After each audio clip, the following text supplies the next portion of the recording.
back again. Week 9 done. Trade deadline done. All sorts of craziness. How we feeling, Dom? I mean, my team made the most trades, so I feel pretty good. That's fair. I mean, that's Yeah. not something that they normally do. I will give you guys I mean, that. they've been doing a lot in recent years. Ever since Khan took over, he's just I don't know. True. He's always dealing. He's always trying to make the team better. So that makes me feel pretty positive. Mhm. Um, Steelers are really the only positive sports in this town right now, so I'll take that. Yeah, I was just gonna say. I mean, I'm feeling pretty good too. Ravens made a couple deals for potential pieces here, and not giving up much. No. Deontay and Trey White. Oh, Trey White. Tre'Davious Oh, White. Trey White. Oh, I forgot they did that. Yeah, swap sevens too. Not really. Yeah, it's weird. Yeah, I think it's more so just like a character thing that they wanted to get rid of White, which is fair. Yeah, he didn't want to be there anyway. I mean, what was it, 3 weeks ago? They let him start to kind of like seek a trade, and then rather than just cutting him, they swap sevens, call it a day. To make that Capitals are looking like a real hockey team for some reason. The Pens have gotten points in the last 3 games, so that's. Well, somebody did them dirty. Who'd they play last night? Was it last night? They played. Oh, the Islanders. Yeah, and they were up 3-1, and they choked. Was it the second goal in that shootout? The Islanders scored. Something was dirty. That game last night. I did see that on Twitter, on the old Twitsky, on X. Yeah, there was a little too much going on in my life for me to focus on. That's fair. But yeah, no, Caps are sitting there 8-3 right now, 16 points, I think. First in the Nope, just kidding. Yeah, you got the first in the Metro. Oh, Hurricanes won last night, put them up 2 points, but they can tie back up here with a win tonight. It's tight at the top there. The fact that the Pens are not in last anymore, and it's back to the fire, makes me feel somewhat okay. They're tied with the Blue Jackets and the Islanders, so whatever. Look at that. Awesome. Well, good thing we started with hockey, and everybody's already turned us off. Our whole. Oh yeah. Way to go, Asher. Oh well. I just wanted to rub it in that the Caps are doing well and. Fuck the Pens. Anyway. Yeah. Trade season. Okay. Trade season. Great. Yeah, let's get into the trade season. Few good news here. A lot kind of went on yesterday. Nothing too major. Biggest trade of the day was Marshawn Lattimore actually did get traded, which was a little shocking, and it wasn't to the team everybody anticipated it to be to. I was kind of surprised by that too. If Ravens were, I guess, in on that to the last second. Yeah, a lot of people thought the Chiefs were going to throw everything at the wall to get that done. And in turn, the Commanders snuck in there and got their guy. And I actually really like that. I think he's a good fit. The only thing I'm sad about is that we're not going to get the frequent Mike Evans versus Marshawn Lattimore. I'm very upset about that, actually. So I'm very bummed about that. I'm not happy, but it's life. Did they already play each other this year? Did they get to play each other? They did play each other this year because Mike Evans put up a dub. Right. I think they still had one more game, but we weren't. They opened that game. I was going to say, could we potentially get 3 Mike Evans, Marshawn Lattimore battles? Yeah. But that already happened. Damn, that's unfortunate. Yeah. But, it is what it is. Other big trade news, the Cowboys and Jerry and Stephen Jones are complete buffoons. That's not a big trade. That's just a dumb trade. I think I'm just saying in terms of making the news cycle outside of the Marshawn Lattimore thing, I think that's the biggest one there, just because of how absolutely ridiculous it was. They traded a 4th last year for Lance. Justin Fields and Mac Jones both went for 6 round picks? Something like that. But Fields can be a 4th if he played a certain amount of snaps. But as long as Russ is on the field the rest of the season and Fields doesn't play, then he's not going to hit that number. So it's not going to matter. So it'll be a 6th. But yeah, the fact of the matter is you go out and get Trey Lance and he doesn't play. He doesn't even dress the majority of the time. So you just burned a pick on a guy who was a day 2 pick at this point. Day 3. But an early day 3 pick. It was 120. And then you're doing the same thing this year on a guy who didn't fit in Carolina, who couldn't outperform anybody in Carolina when there was nobody there to outperform. I love Jonathan Mingo as a prospect coming in. I really enjoyed him. I mean, as you know, I was high on Mingo because I also like the Ole Miss style wide receiver. Big body, makes plays. He fit that. His issue was he didn't play enough. He had never fully played a full season. That was always a problem. He didn't have that productivity that you typically look for other than half a season or whatever it was in 2022 when he got drafted. Yeah. So fast forward, he's bottom of that depth chart now. And the fact that the Panthers were able to get a 4th round pick for him is just abysmal, especially with the Cowboys' trajectory right now. Yeah, like they should be selling. They should be selling to get 4th round picks, not using 4th round picks to get underperforming players. So now you're looking at probably pick 115. A lot of good rotational guys go early in the 4th. A lot of guys that fall. So, and now you can't even put yourself in a position to even trade up into late day 2 to even get a guy that you see falling that you want. So you're taking away any future ideology that you would want. You're handcuffing yourself essentially to this guy who hasn't performed the way you want him to, and now you're going to be struggling to even get the most out of him and seeing what his true self would be on this team because now Dak's out 4 weeks. So now you got Mingo, CD's banged up, and Jalen Tolbert is ass. You don't have anything there. So these next 4 weeks aren't going to really show you anything as to what this offense is going to do. And on top of that, you don't have a run game. Your offensive line is subpar, and your defense has been underperforming all year because Dan Quinn left. Yeah. Surprise. I mean, that 4th round pick could be a running back that falls. That you don't have on your roster right now. It's just insane. And it's just the definition of just poorly run organizations. Because on the flip side, and not to toot my own horn with the teams I root for, but the Ravens got Deontay Johnson, who at least has a 1,000-yard season, who based on metrics actually separates consistently, even though he doesn't always get the ball or whatever. But there's productive data on him. They gave up a 5th round pick to get him. They got him, and then they got the Panthers' 6th round pick back. At the time of making that trade, I think all it did was the Ravens moved back 14 spots. Yeah, that trade for the Panthers didn't make sense. But then, no, I mean, they made up for it with Mingo. Yeah, but at the same time, it's you're trading with the same team, and then you massively overpay when you shouldn't be even tempted to overpay because of the situation that your team is in right now. It's just nobody's bidding on Mingo. Nobody was doing it. Who are you outbidding? The wide receiver that was even getting looked at in Carolina was Adam Thielen. So then Mingo gets traded out of left field, and I'm just what are we doing? Yeah. So we're just a joke.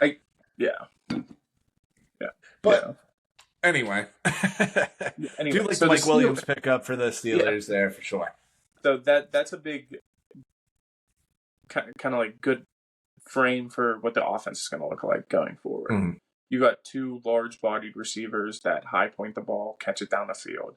Obviously, Mike Williams isn't what he was 3-4 years ago, but he still can get you those big plays, put you in a position to win balls, and that's he's going to be so clutch in the red zone for them. Exactly. Just to make life a little bit easier for Russ, and it's going to be good for him too because it's obviously he's been injury prone for most of his career.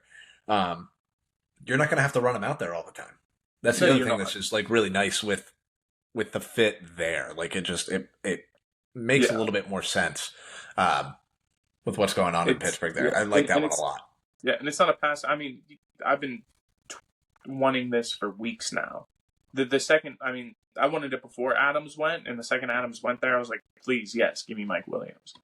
And I don't love Mike Williams, but I think he's a good fit for this team going forward. Mm-hmm. I think he fits what they're scheming.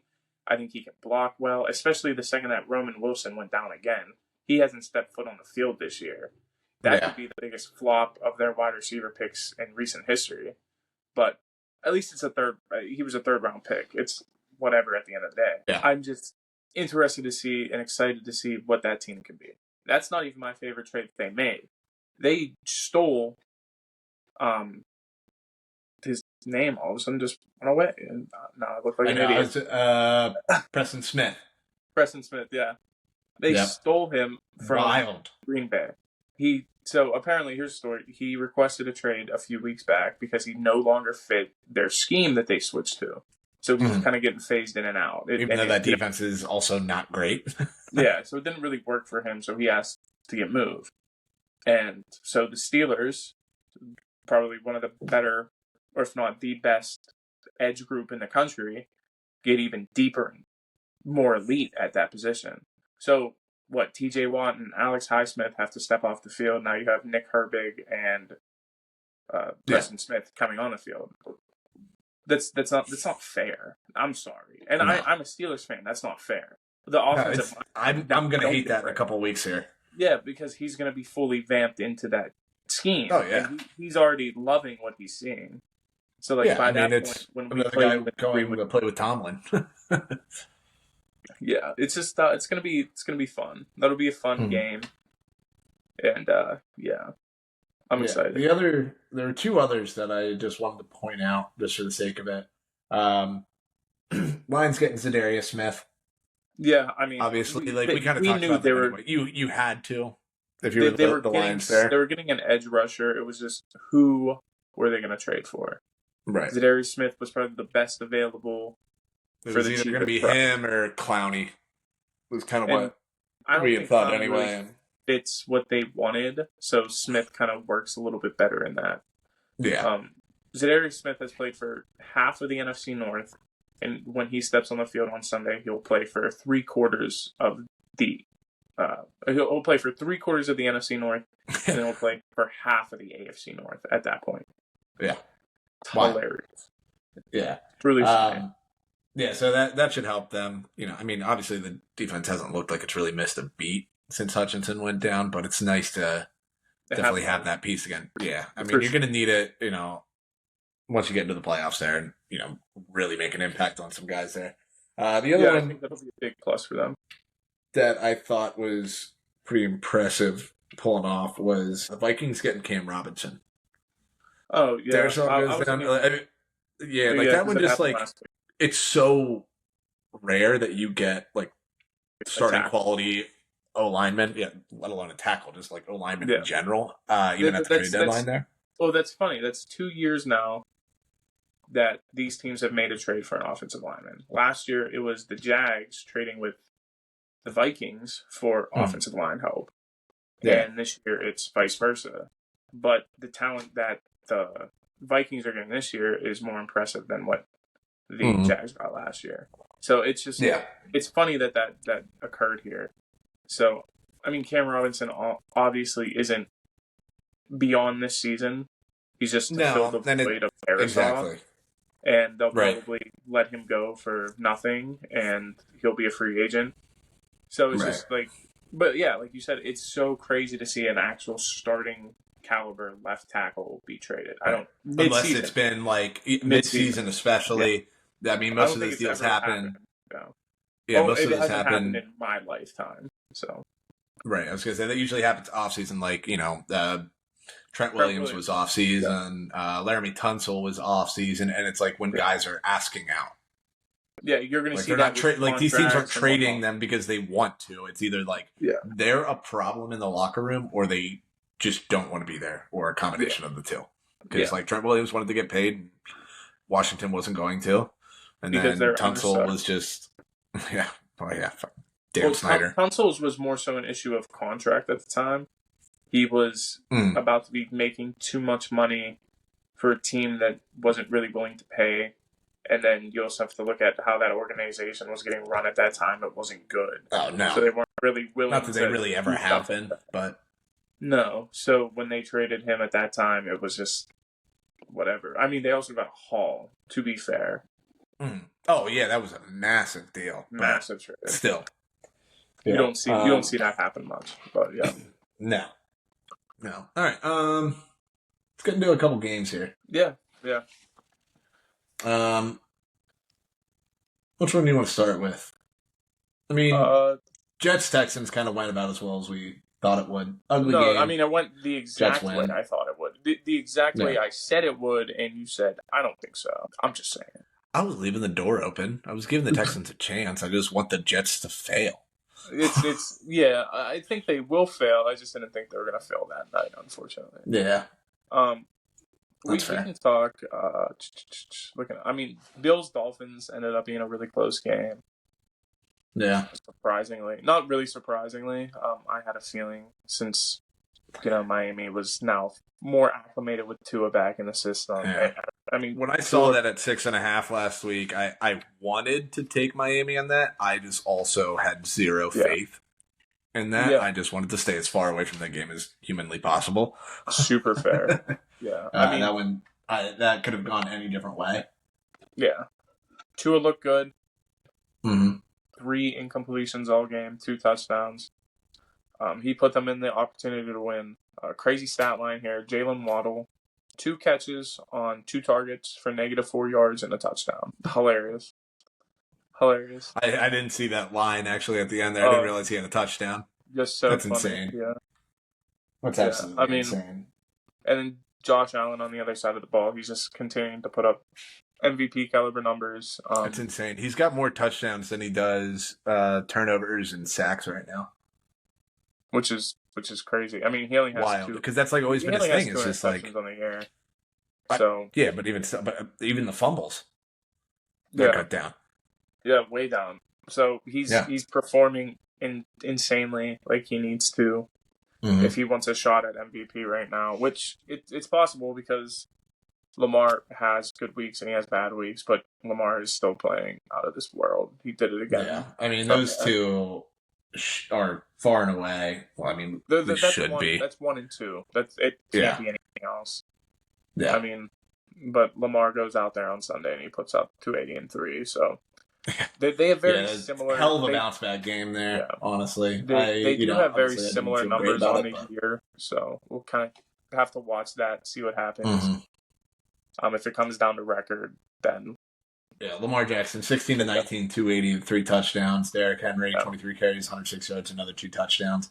They're the only team averaging at least 7 yards a play right now, which is the bananas. Is coming there. It's pretty ridiculous. Good for them.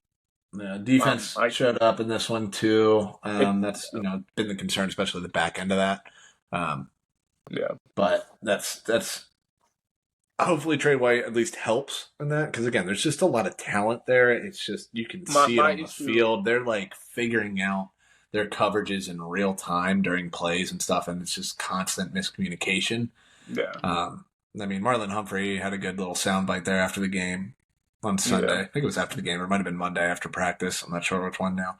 Yeah. Where he kind of was just like, it kind of makes you mad that, coaches are getting – unfairly criticized right now, but it's our fault because we're doing it on the field. Like, that he was kind of open about that, like, no, we need to be better. And I appreciated that at least, just kind of calling it out right away.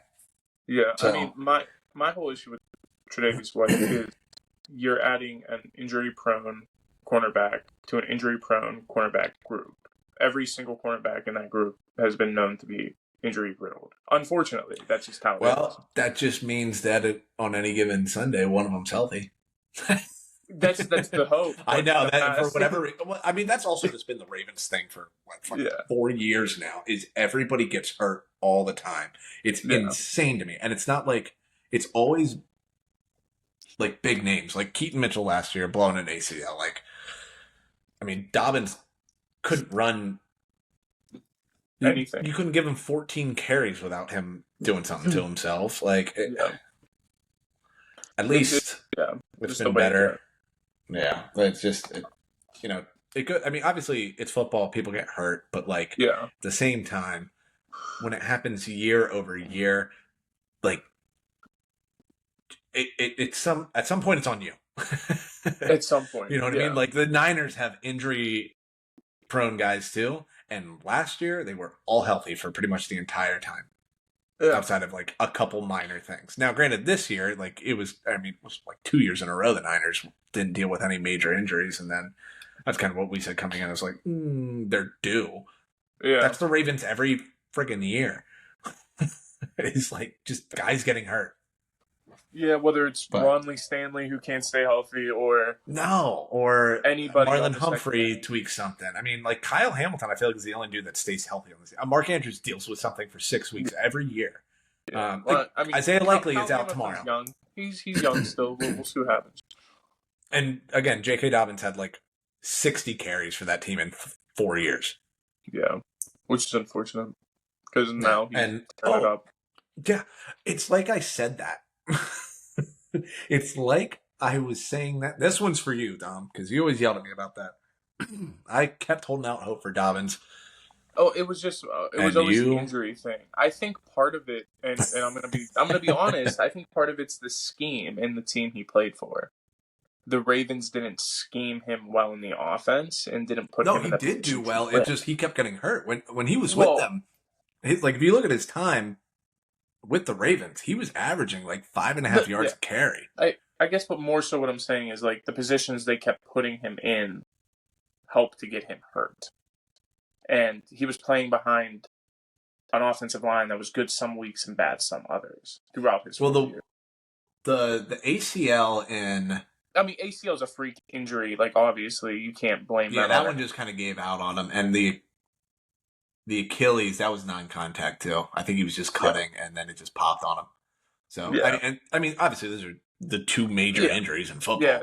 But I'm talking about like the other smaller things that he would do, tweak his hamstring, things like that. I gotta look at that because I think his rookie year he was doing well, and then he was that his Achilles. I think he got his. No, that was. What years was he there? He was there 4? Yeah, he played all 4 rookie year. I think he got like his ankle rolled up on early in preseason. I want to say it was. And then that's why he missed a lot of that, but came back and was like really good. And it was like, oh shit, this is going to be a guy next year. And then he tore his ACL in preseason. I'm pretty sure it was preseason. And then it's like, okay, once the guy comes back, and then he came back and then popped his Achilles, I think in preseason again. Like the last week of preseason. It was early. One of them, I think, was really early in the season. Maybe it was that. I might have had him flip-flop too. Yeah, it doesn't really matter. Yeah, it's like... I mean, I get it. I think he's in a better position now, is more so what I'm saying, than he was in Baltimore. I mean, he was in a good position in Baltimore as a run-first team, run-first offense. I just think the O-line was too questionable. And I mean, the O-line has been good for years. It's just they do run that like power run scheme, but then again, that's what they're doing in LA too. I mean, I don't know. The head coaches are brothers. That's true. They kind of. You're making a good point. You're making a good point. I don't know. It's not that different. It's just he just for whatever reason just wasn't staying healthy. Hold on. I'm just want to look at that his career numbers with Baltimore. I know his rookie year he actually did play pretty much the full season. Okay. Yeah. He played 15 games. His rookie year, 134 carries, 800 yards, 6 yards a carry, 9 touchdowns. So that was like, oh shit, we got a guy. And then it was downhill. And then he played 8 games in 2022, and that's when he was dealing, I think, with like some minor stuff here and there. Okay. I think that was like a few ankle things and whatever. But but even still, like 92 carries, 520 yards, 5.7 yards a carry, and then.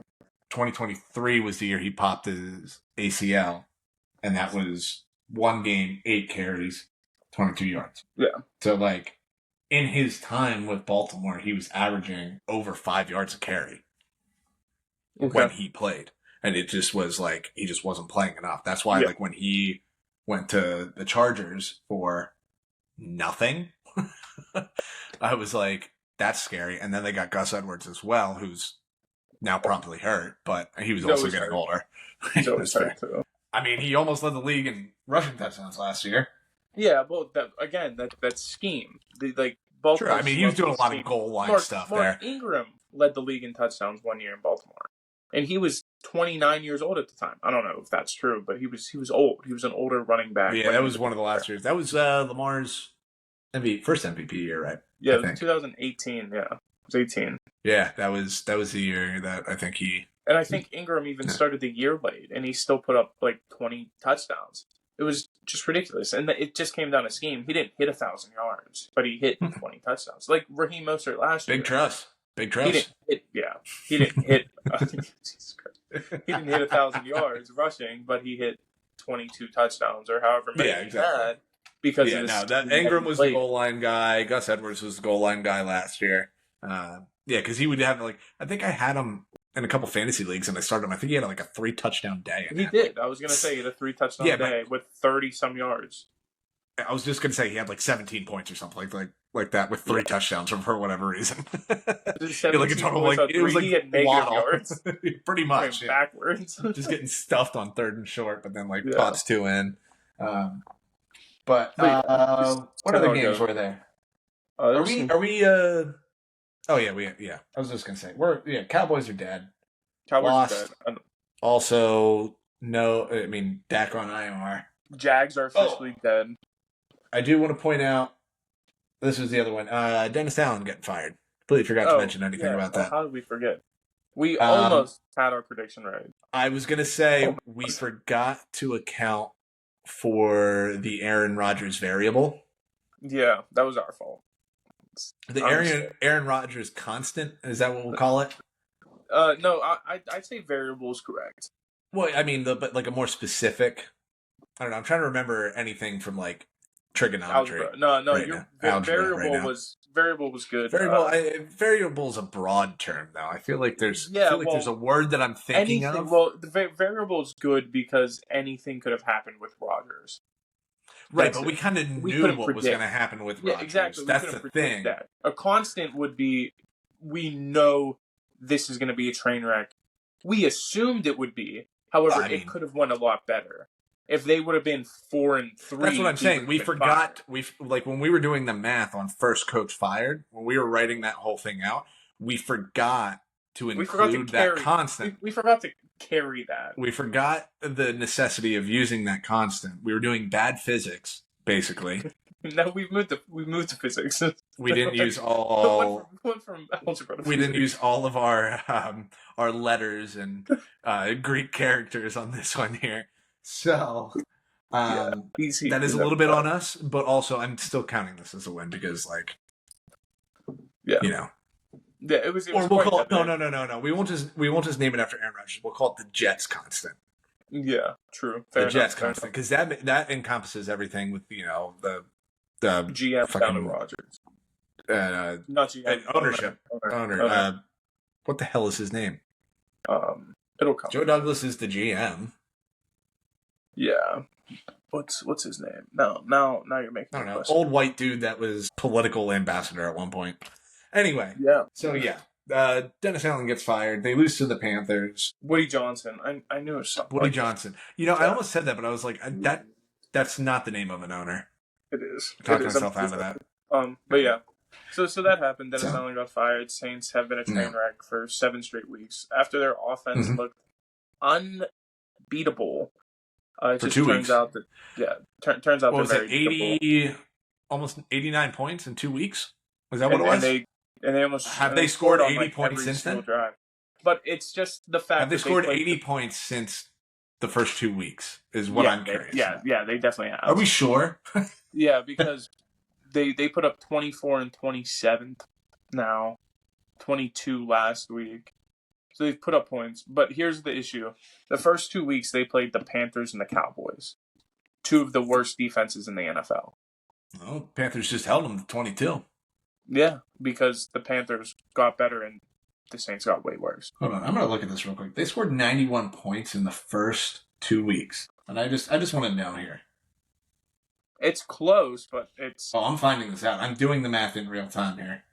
Yeah, well, between 3 weeks, they had 73. Also just want to know for the sake of it. It's 116 in the last 7. It was on the last one.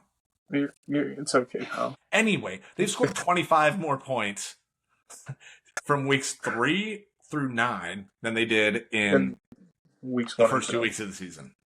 Yeah, which is astounding. It's actually hysterical. Hilarious. Yeah. So it makes me feel good about that pick of mine, worst team in the league. Drafted number one overall right now. That way. There's a couple. It's trending that way. I was going to say, let me look at the standings here real quick because we're close to that. The bad is bad. That's the issue with the NFL. The good is good and the bad is bad. Ooh. They are ahead of the Patriots, ascending, and the Giants. Yes. Who were looking, half decent. At least had a pulse for a little bit there, even though they were losing games. I mean, look at this. Just in the AFC, Browns are 2-7, Titans are 2-6. Jags right now 1, 2, 3, 4, Raiders 5, 6, 7, 8, 9. There are 9 teams with 2 wins. That's terrible. Terrible. Yeah. That should not be the case. No. But it is. It's and it's not going to get better. And that's the unfortunate part. Like, these teams, like, kind of play each other, but don't really. So, like, the worst of it is just it's going to keep getting worse. Yeah. And you're about to add the Bears to that bottom of the barrel because they can't beat a team with a winning record, and they still have to. Yeah, they've just done enough damage at this point that like they're going to stumble into 7 wins. The Bears? What, they go 3-6 down the stretch? So they play the Pats this week. They should win. The Pats have a losing record, so they should win. I'm putting sneaky upset alert on that already. I was thinking about I'm just throwing that one out there. The Pats are going to be. I think that's the Patriots now have more of a pulse than the Bears do. Because this is the thing with the Bears. If Drake May plays, give me the Pats all day. Give me the Pats all day. Here's the thing with the Bears that kind of. I should have talked about this tomorrow, but it's fine. Probably, but whatever. We're already here. Like, the Bears is just like, if they're smart. Sorry. If they're smart, you wait until the end of the season to fire Eberflus because you don't want an interim like bump to give you a pulse and then talk yourselves into keeping him and bringing it back like the Raiders did, and also basically what they did with Eberflus last year. It's like they kind of had a decent last 7 games. Yeah, and they were like, "Oh, this is great," but it really was just the offense was humming. Yeah, and the O-line was actually productive. Right now, the O-line is garbage. I mean, you got to sit there and look at that and go, Rome Odunze walking off the field in the middle of a play. To be fair, he did roll his ankle. Yeah, I don't care. I did see that, and then I watched that back a couple times then, too, and I was just talked about it. And he looked, like, weak when he did walk off the field and go sit down during that play. It was like... Yeah, and I'm not blaming He removed himself from, But also, though, if I... It was kind of like Hunter Henry did the same thing with Drake May, except he just, like, ended up out of bounds and then just, like, took his hands back and, like, started pointing to the other side of the end zone. Was just like, don't throw it to me. Because he had, like, got knocked out of bounds or whatever, and then he just took himself out of the play. Well, at that point, that's a little different, or else it's a penalty. Well, yeah, but also, like, I mean, you don't want to, like, turn and have the ball thrown to you when you're like, ow, my fucking ankle, and not see it coming. And then just get lit up again and everything like that. Yeah, I'm just saying, like, if I played for the Bears, I'd probably take myself out mid-play. Honestly, yeah, like... But yeah, it's looking grim in Chicago. If they stumble to 7 wins, I'd be shocked at this point, just looking ahead. After the Patriots game, it's pretty abysmal for them.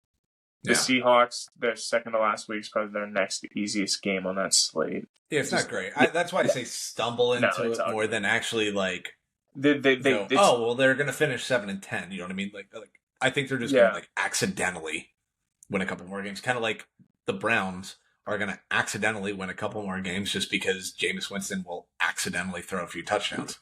He looked abysmal this week. He has played 2 games this year. He is second in the league in dropped interceptions. I saw that. That's hilarious. I had that. This is just what you're kind of dealing with these guys. All right. Outside of that, I don't think there was anything else really. I mean, Chiefs won again. Whatever. Gross. Obviously, they shouldn't have. But again, I told you if the Bucks would have been healthy, they win that game 100%. 100%. And I knew that going into Monday. That's fair.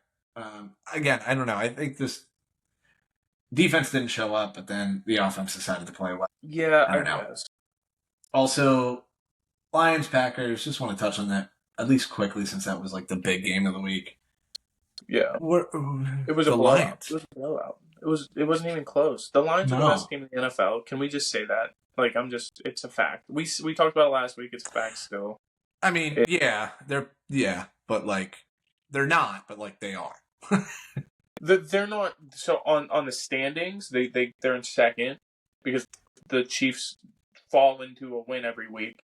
But the Lions physically have built the best team. They've built the best. That's what I mean by that. Right. They've built the best team. They're the best. It's just they're the best. But unfortunately, they lost one game, and that shows. I don't even mean by the standings. It's just like until I'm proven otherwise. I just unfortunately I think two things can be true. I think I can sit here and say the Chiefs don't look good, but also they're the best team in football just because. Yeah, I mean, you got the best coach, the best quarterback. On any given week, if the offense doesn't show up, the defense shows up. If the defense doesn't show up, the offense shows up. They're the best team on third down. Mahomes is the best fourth quarter quarterback right now. Like, it's just they're toying with people. Like, I feel like at this point they're just trying to stay engaged more than anything. I think that's a legitimate part of it. So what? You're just saying that they're like a cat playing with their food? Yes. Honestly, I mean, it's fair. You can say that. I think that's a good way. I think that's the only thing that's keeping them motivated right now. Honestly, like you go back to back. Kelsey's getting older. Andy Reid could retire any day. If he wins a third Super Bowl, like just retire, dude. I know that's the thing. It's just like, but until all of that gets broken up and like Kelsey officially is washed or Andy Reid isn't there anymore, it's like. I don't know what to do. Anyway, speaking of which, let's get into the top 10. Keep that energy. Let's get into the top 10 here. Into the top 10 here. Who do you have at 10? I already know it. Just spew it out. I don't agree with it yet, but go ahead. Hell, you're going to be wrong on knowing who it is. Because you have them at 9, so it's even worse. Because I have them at 9, yes. I got the Packers. Okay. This is... interesting. Again, I love everything that LaFleur is doing with this team. It's just the kind of you don't know what you're getting with Jordan Love every week, or from week to week, I should say. I mean, again, like he had a good game, but like it's 23 of 39, 273. Good numbers, but no touchdowns and a pick. Okay. I think now 7 games in a row with an interception from him, the longest streak since. Shocker, Brett Favre. But, that's just kind of where I'm sitting at with them. Is like, I think they deserve to be in the top 10. I think they're a very good team. Better than I thought they would be. I thought there would be some regression from Jordan Love, but he's also kind of exactly what he was last year. But like, the two halves of the season are just kind of combined into the whole thing right now. Which is good. Also dealing with injuries and stuff. Yeah. I have the Packers at 8. Not at 8. I'm sorry, at 9. So just one spot above you. Just kind of slotted them there. How my top 10 kind of fell this week. I agree with a lot of what you're saying. They're a good team. Their defense is underperforming because they switched to a 4-3 instead of a 3-4, which is why Preston Smith won it out because he didn't fit the scheme anymore. So I think there's some issues still that they're working out with that, and they continue to have issues with their secondary over and over again, which is why the Lions put up 40 points a week. So, whatever. They put up 24. It was 24 or 14 was the final on that. So, like, it wasn't a complete rout, but it was also shit weather. But it was a down for a while. I mean, like, let me look at that again. I mean, they were up. Yeah, it was 17-3 at halftime. Yeah. It was 24-6. It wasn't close. Like, it was a 10-point win in a constant downpour. Yeah. So there's that.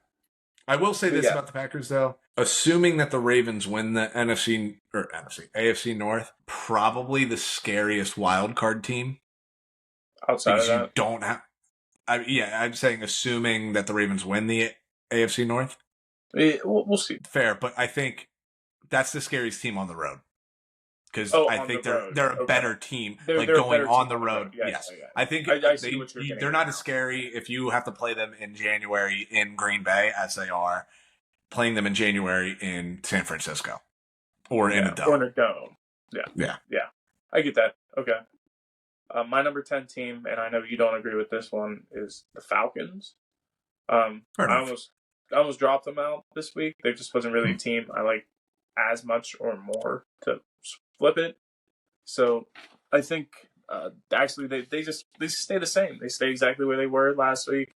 Just kind of hanging on. You beat the Cowboys. Congrats. Banged up Cowboys team. Dak got hurt. If Dak was healthy through that whole game, I don't think he went the way they were playing. So, but overall, they still have a very good team, very good offense. Defense performs pretty well every single week. So, as long as they stay healthy, especially now, they have no reason to lose that division at all. No, not at all. None. If you choke that division somehow, it's your own doing. Yeah, props to Baker and what he's doing there, just kind of keeping them alive and in games is wild. Everything he can to win them games, but he just can't because the offense just isn't healthy, and that's the unfortunate part. Yeah, I agree with that. Yeah, I had them at 10. I had the Packers at 9. I still have the Falcons at 6. That's too high, dude. That is too high. Because I don't even want to know who you have them above. I mean, we're going to find out, but it's three teams that I'm slowly buying more and more. There is a chance that the Falcons can fall and still be winning games. I'm not disputing that. We did it last week. I just haven't seen that yet. Yeah.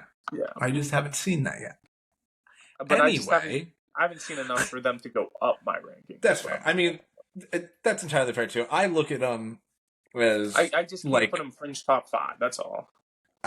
I look at them as like you said, okay, congrats, you beat the Cowboys, the beat up Cowboys team and everything like that. Like, you're right, but they're like the Walmart brand version of the Chiefs, where it's like they're just winning games. It's completely underwhelming for the most part. Yeah, and they're in close games all the time, or at least games that are just like, it's in doubt at certain times, or like they're letting the door open for teams.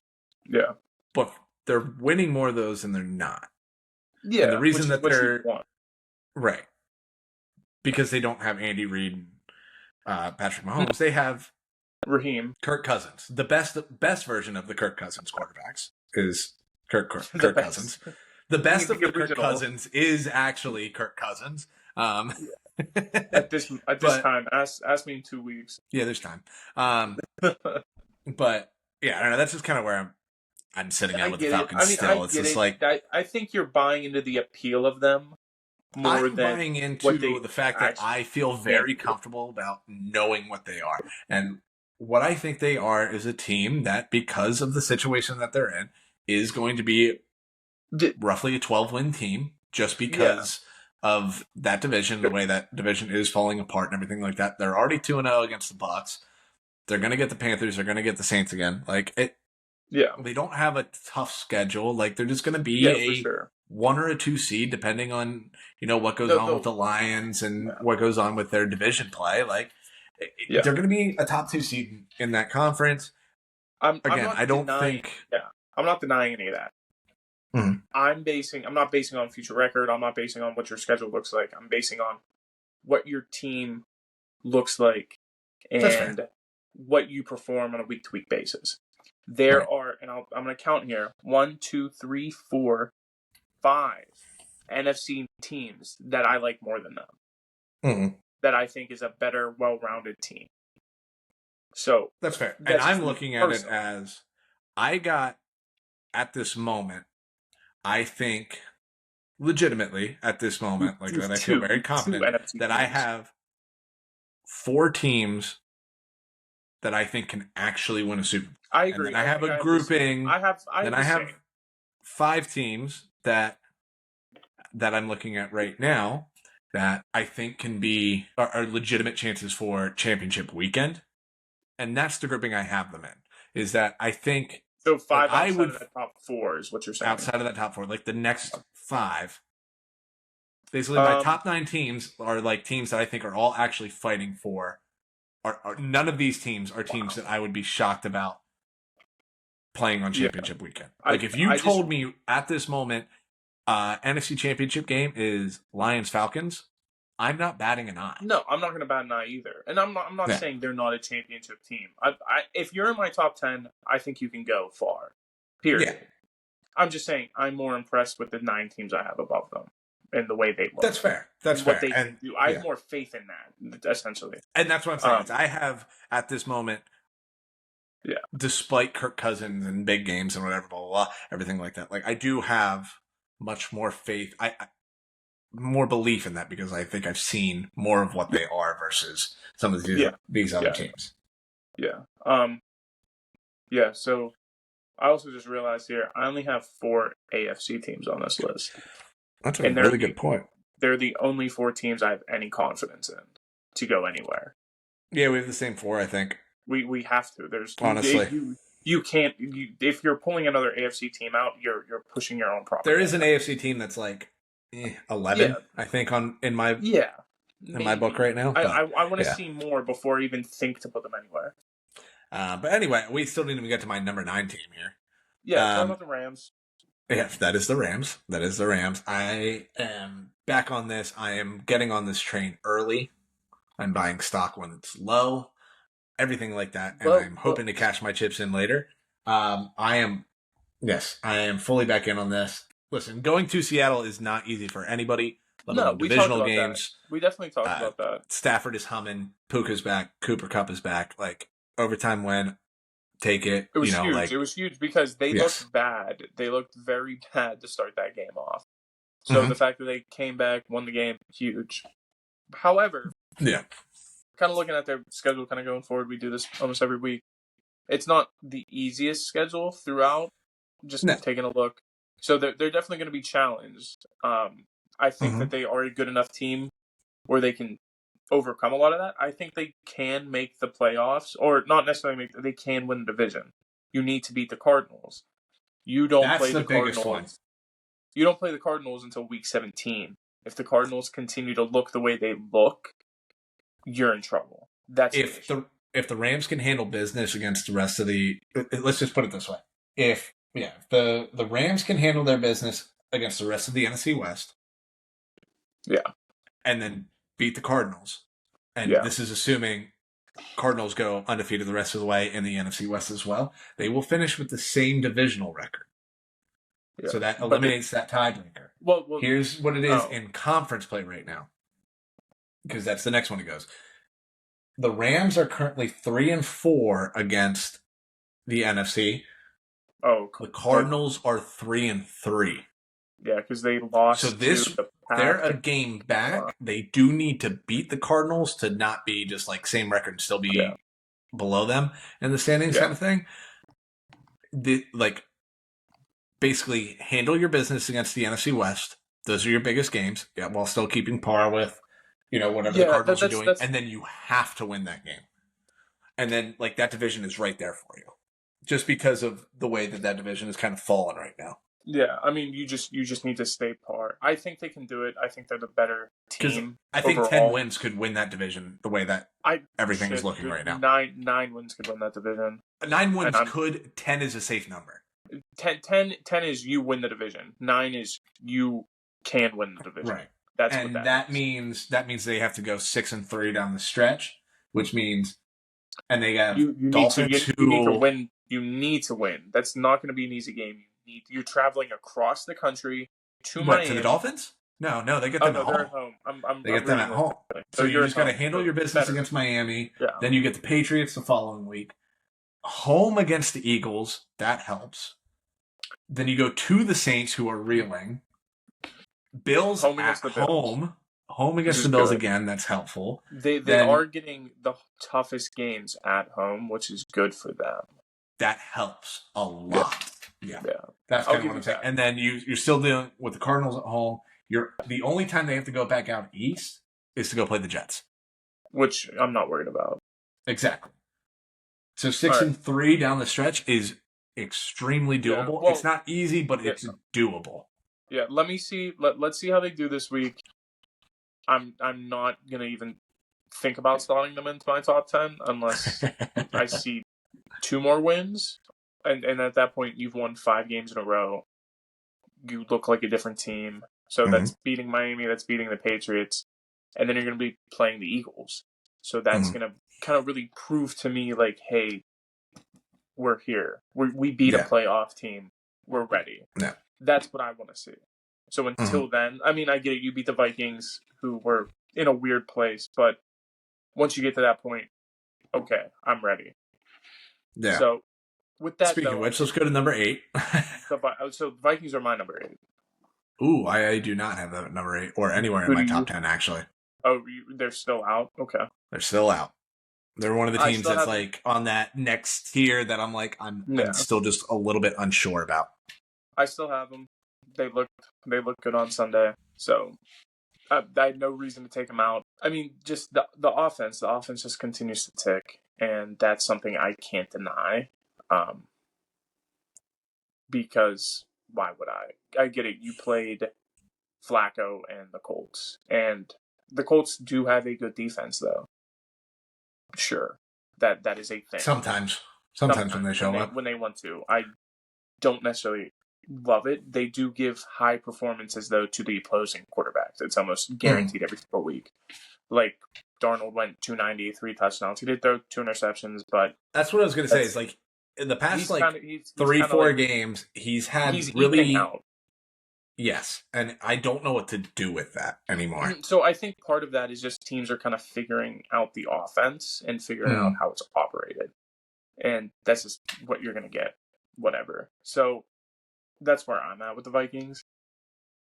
However, the defense is good enough to make plays, make stops. I mean, they stopped elite Joe Flacco. But... It's Joe Elite. Joe Elite, I'm so sorry. He should be a Hall of Famer. You're right. Hell yeah. But you just can't deny the way that team plays. And now that you get like Hawkinson back, you're getting that weapon. As he didn't play the full game. He was on a snap count. Next week he should be more close to that 100% mark. So you're going to see that. You're going to see him incorporated in the red zone like he was previously. You're going to see that team just kind of be more cohesive, I feel, down the stretch. And they're not playing like a first place schedule. They're not playing a second place schedule. No. They're playing a third They're getting that break so for sure. And the Cam Robinson addition, we talked about that. That could be really big for them and help kind of take a little bit more pressure off of Darnold in the sense of like he can just kind of So I like go back to what they were doing early on. Yeah. So I like them there. I like their position going forward. I think 8 is a safe play. I think lower, you're kind of grasping, you're pushing a narrative, Asher. So I like him. Fair enough. So I mean, you have the Eagles. I do have the Eagles at 8. I have the Eagles at 7. That's fair. I wanted to push them up farther, but letting the Jags back into that game, this is the only reason that they're not higher on this list, honestly, is strictly Nick Sirianni. Yeah, for me, I couldn't put them above the 3 teams I have, the two teams I have between them and my top 4, which I assume top 4. But I'm not plugging them in over those teams because those teams are more proven. Those teams have done more this year and have shown more to me this year. Right. And they also don't have just such an albatross of like, what the hell is going to happen late in games with this team? Yeah, exactly. And that's, as a Ravens fan, I'm saying that. like it's just, Yeah, the Jags had no business coming back into that game. They had No, control of it the whole time. Saquon Barkley is jumping over people backwards. Like that was crazy. For that alone, they deserve to be in my top 10. That was the only game I fully kind of watched for the most part this weekend. I watched a little bit of the Cards Bears game, but there wasn't much to that. Saying that helps our credibility here a lot.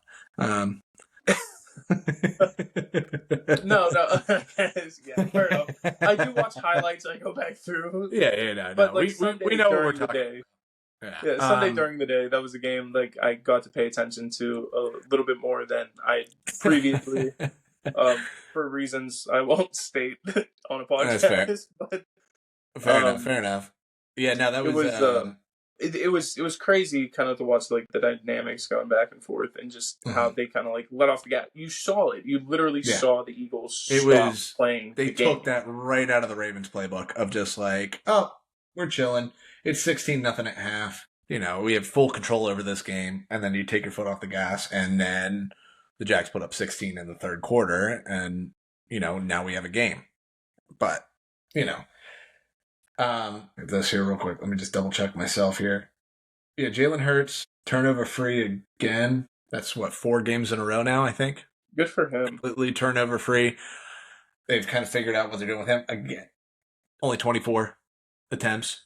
I think that's a good number for him too, in that mid-20s. Yeah. Once you start once you start getting to 30, that's when things get a little weird for him and he starts forcing stuff. I think they're simplifying their offense, which is a huge plus and something that they needed to do going forward if they were going to have long-term success. And Saquon almost 200 total yards again. It's just and I think that's where they finally realize exactly, yes, it's just run through your workhorse there. Yeah, he's gonna outthink the room. Yeah, it's gonna free up your passing game, which it did, and really, really just make plays down the field, stretch that field the way it needs to be. And not huge plays. It's, again, Jalen Hurts threw for 230 yards, but it opened everything up. And that's what they're doing right now. It's just allowing him to make the right reads, which that's a struggle for him, is making the right reads from time to time. I think it also helps big time that your offensive line has now played in 8 games together, and you're kind of more as a group than you were back in week 1, 2, 3, the early games that you kind of didn't look cohesive in. Right. So I think it's a big help. Yeah. All right. Number 7. Who's your 7? Because the Eagles were mine. Oh, the Eagles were your 7. I got the Steelers at 7. I don't agree, but okay. That's fair. I just don't agree. The only reason that they didn't really jump the Falcons is bye week more than anything. I'll say because they haven't had a bye week yet, or they had a bye week last week, but they did make 2 additions to their team that improved them. So, the Falcons, I haven't seen the fit. Okay. Well, guess what? They didn't, and the Chiefs almost lost to the Bucs, and they didn't. And but guess the Steelers also beat the Falcons week 1.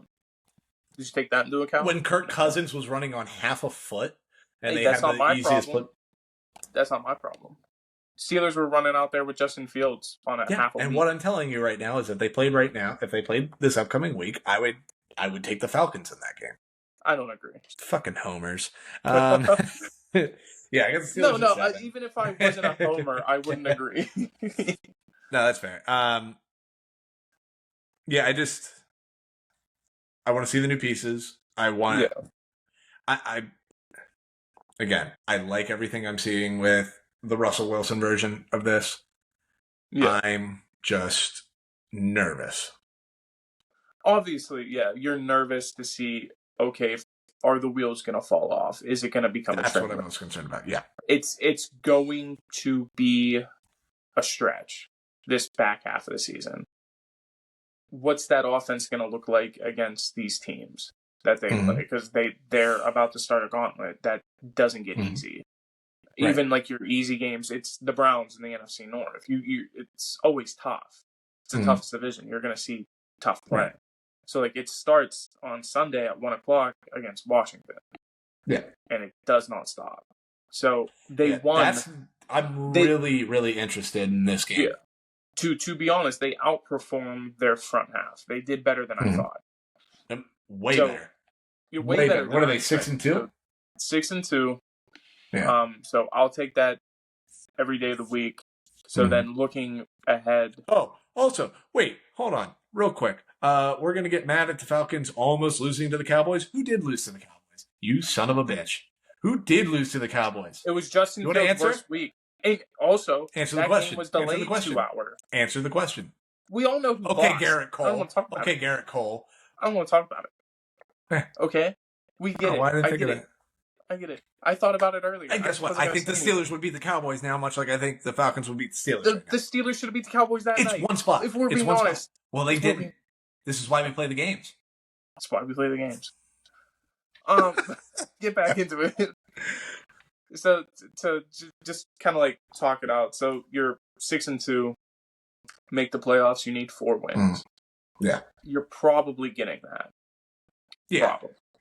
Yeah, you probably split. Let's just, for sake of the argument, we'll say you split between every AFC North team. So it's 3 more wins. Looking at 9-2, and 9 is probably getting you in the playoffs no matter what in the AFC. Probably, right now. Probably. But to be safe, you look for 10. 10's the goal. Yeah, you're definitely going to get a win between the Commanders, the Chiefs, and the Eagles. At least one of those games is going to be a win. Which one of those do they have at home? Do you know? Chiefs. Chiefs are at home? Yeah, Chiefs are at home on Christmas. Ooh, so they have to go to Philly and to Washington. Mm-hmm. So they played the Giants and Cowboys at home. Both Sunday night games. Shoot me. Oh, Giants were Monday. I'm sorry. Fair enough. Primetime games. Primetime. Anyway. Yeah. But yeah. All right. So who's your 7? Wait, did we do your 7? My 7 was the Eagles. My Steelers are 5 for me. But yeah, just to kind of piggyback off of that, I really like what I'm seeing so far. Special teams is the best in the country.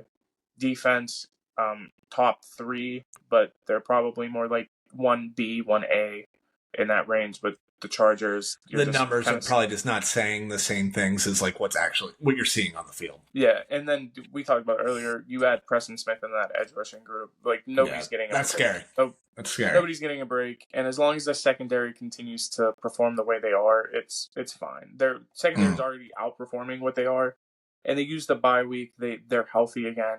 The only person who was limited at practice today was Nick Herbig, and he might be a full participant tomorrow and Friday. Mm-hmm. So if that's the case, you're telling me the Steelers are fully healthy from what you expected. That's awesome. So their O-line, they get Zach Frazier back next week. So now you have your biggest. Unfortunately, the biggest question marks on that O-line are their tackles. Yeah, I hate it. You draft tackles. That's kind of just been. That's just the Mike Tomlin experience there. Unfortunately, you don't know how to bring O-line. Tackling, but it's fine. But outside defensive head coaches, that's also the thing with him. McDermott struggled with that forever, and I don't know, go through the list. Yeah. Outside of that, though, you have the second highest point differential in the AFC, which is insane. I mean, that's big note to what the offense has been doing of late and what the defense has been doing all season. Yeah. And the defense is going to keep doing that. They have the best or the second best run defense in the league. And you're adding another run stopper to that. You have 2 of the best run stoppers in Deshaun Elliott and Landon Roberts. They're unbelievable at that specific notion. So, I think the Steelers have a very high ceiling. I think they also have a very low floor. They're definitely a boomer bust team down the stretch. I recognize that. That's why I kind of have them in the same thing as like they're like the bizarro version of the Falcons. I know exactly what the Falcons are. I don't know what version of the Steelers I'm going to get in January. But that excites me. That's fair. Because like I said, you don't know they're in that grouping for me of like, if they're playing on championship weekend, at this point, I'm not going to be surprised. If they're playing on championship weekend, that's terrifying for whoever they're playing. Because that means their entire offense is figured out completely. Their defense hasn't stopped rolling, and their special teams is still the best in the league. Yeah. But that all needs to happen for them to be there that day. Right. And that's what I'm saying. Is like I'm leaving the door open on that. Yeah. As a Steelers fan, I doubt it happens. I'd be overzealous if it does. But there's a lot that needs to go right still until then. But right now, I like them at 5. I get why you have them at 7. I still think you have the Falcons too high. Whatever. Who's your 6? Enough. The Falcons, we already covered that. Oh, shit. Who's your 5? Because my 6 is your 5. Oh, okay. Commanders, yeah. Yeah, I jumped them up pretty big this week. I mean, yeah. Same kind of thing. It's just like I keep waiting for the wheels to fall off right now. I'm still skeptical just with Cliff Kingsbury, but man, they look good and they're just taking care of business. Love the addition of Marshawn. We talked about that. Yeah, Marshawn's huge. Just to help. Jaden Daniels just doesn't stop. He's a very, very good quarterback, and it's like C.J. Stroud last year, where it's just kind of like don't really know how he looks this comfortable already. He's got 2 picks right now? 11 touchdowns, 2 picks. Is that what it is? I think. On. I was just looking at it. I'm pulling it up. Give me a second. 9 touchdowns, 2 picks. 9 touchdowns. 1,945 yards, and then he has however many yards on the ground and however many touchdowns on the ground. I mean, he's 4 touchdowns on the ground. 13 total touchdowns. Yeah, so he's performing way better than you would have expected at this pace. Halfway through the year, he's on pace to finish with, 4,000 yards almost and 20 touchdowns through the air. Like 3,800? Yeah, that's probably better than what you were expecting. 3,600, something like that. Yeah. Yeah, and he can turn it on. 216 a game. Maybe the offense is going to figure it out more. I think he has a tough matchup this week, and we'll get into that in the next episode here. But, yeah, I mean, just seeing what you see right now, Dan Quinn is pitching a masterclass on the defensive side of that ball. Oh, my God, yeah. With the lack of talent that they had, it's like I thought he was going to have to win a lot more games by shootouts, but, like, he's just Dan Quinn is he's proving that he was the reason. Yeah, that he was the reason why Dallas was Dallas last year. Yeah, that defense looked the way it did. Yeah, he's such a smart mind, and he's been to a Super Bowl. He's done this. He knows what he's doing. And the fact that when you give him a good OC, like he did, in Atlanta, he had Kyle Shanahan with him running the offense. He doesn't have to spread himself around, and it's like you're getting he's letting himself. Yeah, we're on the same page. Yeah. No, we both like them a lot. So let's go to 4. I think your 4 and my 4 are different. I know that already. I was going to say we have the same 4 teams at the top here, but they're just in all different spots. I know. No, not one of them is the same. Not one of them is the same? Oh, did you do it? Oh, did you have it the same as last week too? No, I switched it last week. That's what I'm saying. You had the same. You switched your number 1 team. Yeah. Last week was the first week you had it that way, or did you wait till this week? No, I Chiefs last week. One's different this week. All right, fair enough. So I got the Bills at 4. I have the Ravens at 4. I have the Ravens at 3. Yeah. Well, let's just go through it. I have the Lions at 2. You have the Lions at 1. I have the Chiefs at 1. You have the Chiefs at 2. So all right, we're on the same page here. We're just looking at it in different ways. Yeah. Yeah, it's basically what this entire top 10 is. It's our similar feelings about teams, just slightly skewed in our own personal opinion. Yeah, we have our different reservations about different teams and stuff. Yeah, like my reservations the Bills on the Ravens are their secondaries gets beat every week. Fair. Their offensive line still has question marks. And until I see it be more consistent, I'm not going to prop them up higher than the Bills or the Chiefs. It's just not going to happen for me. But outside of, beating up on the Bills, what was that, 30 whatever to 12 or whatever it was? What was the final score of that game? I also have my reservation on the Bills. They 35-10 was the final that one. Yeah, they struggle to beat teams above 500. They struggle when it comes to being more consistent in the red zone area and things like that. But I believe in that quarterback. I believe in the team as a whole.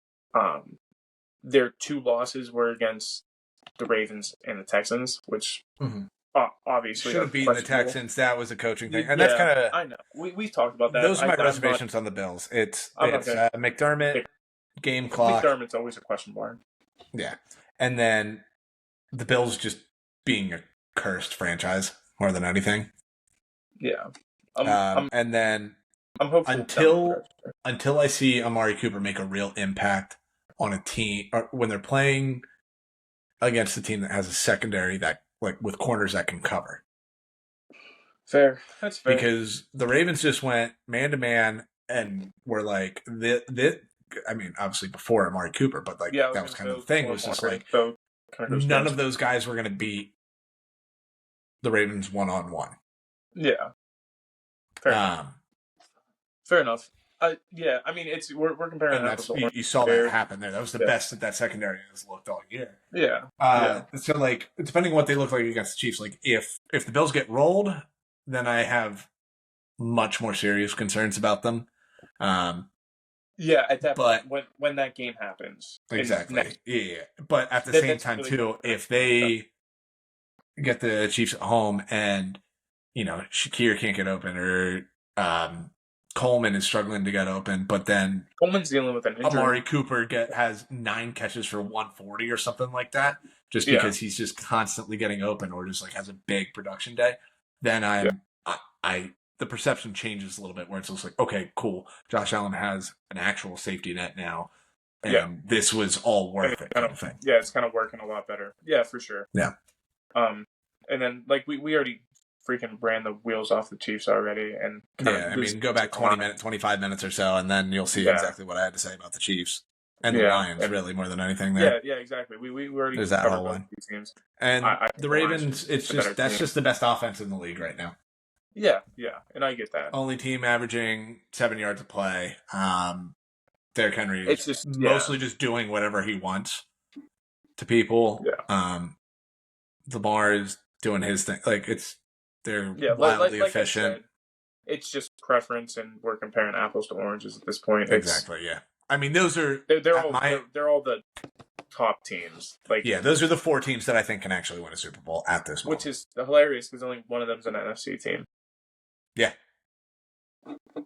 But we both have more NFC teams in our top 10s. Because the NFC is more convoluted. So, unfortunately. Everybody's kind of beating up on each other. Which is weird. Completely different than how it's been in the last 5 years. So different. I mean, the AFC's been so tight and tough. We talked before the year, we thought you had to get to 10 wins to make the playoffs in the AFC. It looks like 9 might do that for a team or 2. It might be 8. You don't know. Exactly. It's bad. It's bad. You thought that 9 could get you in, was a safe number to get in on the NFC side, and now it looks like you got to get to 10. 10. Yeah, 10 safe. 10 is safe. Yeah. And I'm saying even for wild card teams. Yeah. So, like, it's crazy. It's crazy. It's a completely different game. It's kind of flipped on its head a little bit, which is good. It's nice. It's refreshing to see. So, yeah. All right. We're going to top this one off then, unless you got something else. Nope. That's all I had for this. All right. Beautiful. We'll catch you guys in the next one. See ya. Let's get out of here.